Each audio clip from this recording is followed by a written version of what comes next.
nave da crociera della Costa, quindi anche i turisti possono godere di questo spettacolo.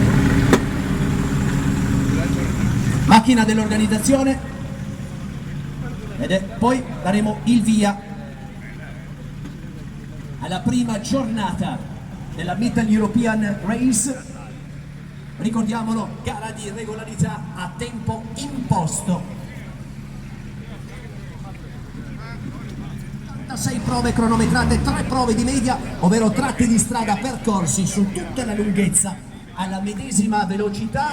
Presidente Novacco, allora stiamo per iniziare questa 2 giorni di grande evento, 4 ruote, ritorna alla carrozzeria d'epoca in una città dove ha avuto una grandissima tradizione. Grazie Presidente Novacco, ci associamo assolutamente, Presidente della Mittel European Race, la nuova, ultima delle classiche, l'organizzazione con l'Alfa Romeo gialla, e aspettiamo l'ok da parte di Maurizio De Marco, anche lui con la bandiera.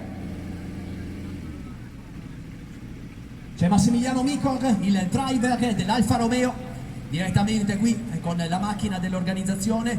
Ci sono 3 macchine dell'organizzazione durante il tracciato, ovviamente con il team. Si parte e si ritorna qui in Piazza dell'Unità d'Italia questo pomeriggio intorno alle 17 con i fratelli Micor nel settore marketing e per quanto riguarda anche il meccanico, uno dei meccanici della Ferrari, con i fratelli Micor, quindi anche il livello degli equipaggi è altissimo. Vi abbiamo già menzionato nomi che hanno fatto la storia della 1000 miglia e non solo, presenti qui a Trieste in questa 3 giorni.